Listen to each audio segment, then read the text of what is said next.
muri sigara sibiri musenge ariko ikinyabupfura ni ikintu umuntu agendana iwabo mu muhanda mu rusengero ahantu aho ariho hose.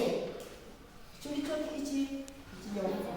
Ikinyabupfura rero wongeyeho ubumenyi ukongeraho ubwenge wavukanye wavutse ufite ubwenge utari ikigoryi ufite ubwenge. Hano wese tubona ufite ubwenge sibyo? Abantu bavutse bose bafite ubwenge noneho ukongeraho ikinyabupfura ukongeraho ubumenyi. Ibyo birahagije kuba waba umuntu ugize ute ugomba kugira u Rwanda rwiza rw'ejo sibyo? Abakobwa rero bakabashukisha amandazi, abahungu mubaye iwanyu cyangwa mutari iwanyu, intego ni iki? Ni ukwiga neza. Ni ukwiga ukagira ute? Ugatsinda neza. Imitsindire myiza atari ukuvuga ngo ndazana amanota 40. Muri mwese muraha nzaza kubareba umunsi uzasoza iki umwaka. Umuntu uzasanga atafite amanota 20 kugeza ku ijana zamugaye, ariko azasanga afite 95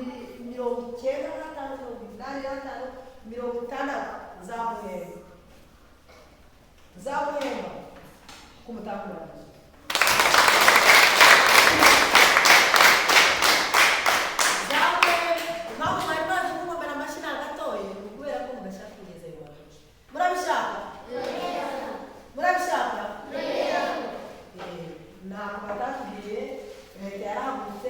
Ishyiraho n'uyu mushinga kugira ngo ubumenyi mufite mwongereho ubundi kugira ngo mugire ubwenge muzabashe kwitunga mu gihe kizaza no kubaka u Rwanda rwiza rw'ejo sibyo? Murakoze rero, nizere ko nta mwana muri muzava mu ishuri.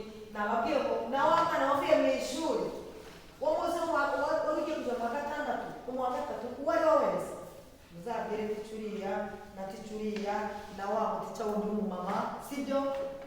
Muzababwire ko muzi umwana wari nanjye tuzafatanya mugarume kugira ngo duce akajagari k'abantu badasobanutse. Mwebwe mugize gute? Turasobanutse. Subiramo. Turasobanutse. Baba turasobanutse dushaka kujyana n'igihe. Bivuge turasobanutse dushaka kujyana n'igihe.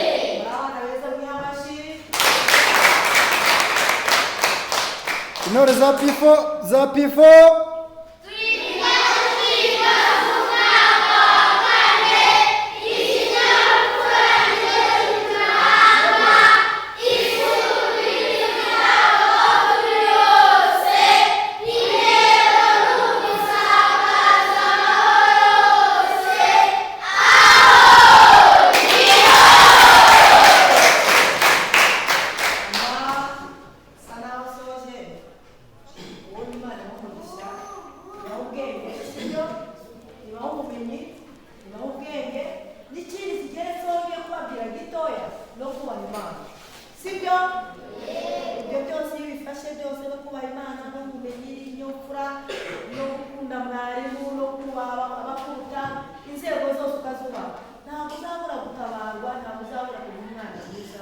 Imana ibamugisha. Murakoze. Okay.